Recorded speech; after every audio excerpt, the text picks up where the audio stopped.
আসো খেলবো। খেলা হবে, খেলা হবে। আমরা কি হাতে চুরি করে আসি না কানে দুল করছি? আপনাদের জন্য ঢাকায় যে আমাদের মহিলারাই যথেষ্ট।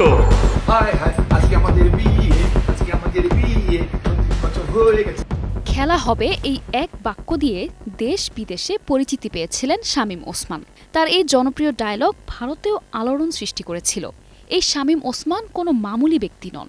তিনি স্বৈরতন্ত্রের রানী মাফিয়া শেখ হাসিনার খুবই কাছের এবং নারায়ণগঞ্জ অঞ্চলের ত্রাস। তার বিশাল সন্ত্রাসী বাহিনীর মাধ্যমে পুরো নগরীকে তিনি হাতের মুঠোয় রেখেছিলেন। সর্বমহলেই তার একচ্ছত্র নিয়ন্ত্রণ থাকত। যে কেউ তার মতের বাইরে গেলেই তাকে নানাভাবে হুমকি ধামকির শিকার হতে হতো। নিচতলীয় নেতাকর্মী থেকে শুরু করে প্রশাসনের কর্মকর্তারাও তার হয়রানি থেকে মুক্তি পেতেন না। তিনি ছিলেন এক ভয়ঙ্কর গডফাদার। কিন্তু সেই সন্ত্রাসী এখন যেন কোথাও নেই।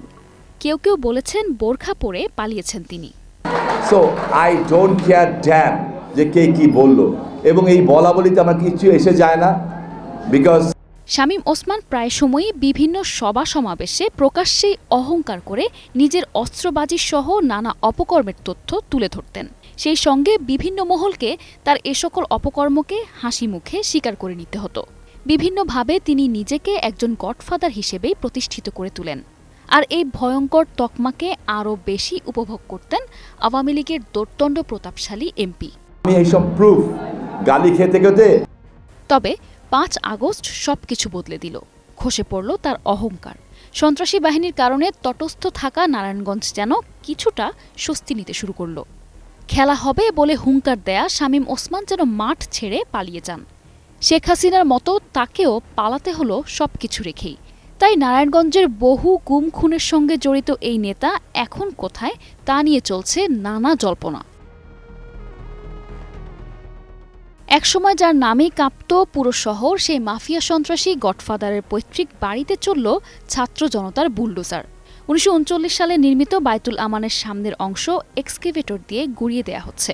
ভাঙতে ভাঙতে ভবনের ভেতরের দিকে প্রবেশ করতে দেখা গেছে। এ সময় রাস্তা জুড়ে প্রচুর উৎসুক জনতা মোবাইলে ভিডিও ধারণ করেন। গুড়িয়ে দেয়া হয় নারায়ণগঞ্জ শহরের চাষাঢ়ার শামীম ওসমানের পরিবারের সেই বায়তুল আমান ভবনটি। সাথে সাথে যেন ভেঙে পড়ে সন্ত্রাসী পরিবারের সাম্রাজ্য।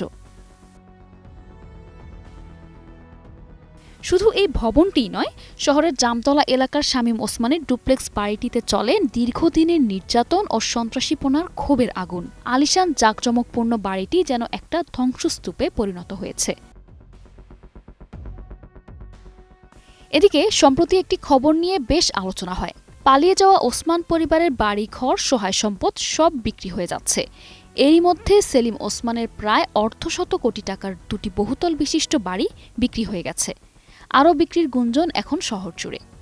তবে কী পরিমাণ সম্পদ বা বাড়ি তিনি বিক্রি করেছেন তা কেউ নিশ্চিত করে বলতে পারেনি। এত কিছু ছাপিয়ে এখন সবার প্রশ্ন, শামীম ওসমান কোথায়? খেলা হবে বলে হুঙ্কার দেয়া এই সন্ত্রাসী আওয়ামী লীগ নেতা কোথায় পালিয়েছেন? যদিও বিভিন্ন সময় নানা তথ্য সামনে এসেছে, তাকে কখনো দেখা গেছে দিল্লির নিজামুদ্দিন আউলিয়ার দরগায়, এর কিছুদিন পর তাকে দেখা গেছে দুবাইতে। সম্প্রতি সামাজিক যোগাযোগ মাধ্যমে একটি ছবি ভাইরাল হয় যেখানে শামীম ওসমানকে মাথায় পাগড়ি ও জুব্বা পরে মসজিদে দেখা যায়। ছবিটির অবস্থান নিশ্চিত না হলেও ধারণা করা হচ্ছে তিনি মধ্যপ্রাচ্যের কোনো দেশে আছেন। অনেকেই বলছেন আরব আমিরাতে আলিশান বাড়ি গাড়ি যেমন রয়েছে, তেমনি দেশ থেকে লুটে নেয়া হাজার কোটি টাকার বিনিয়োগ রয়েছে বিভিন্ন দেশে।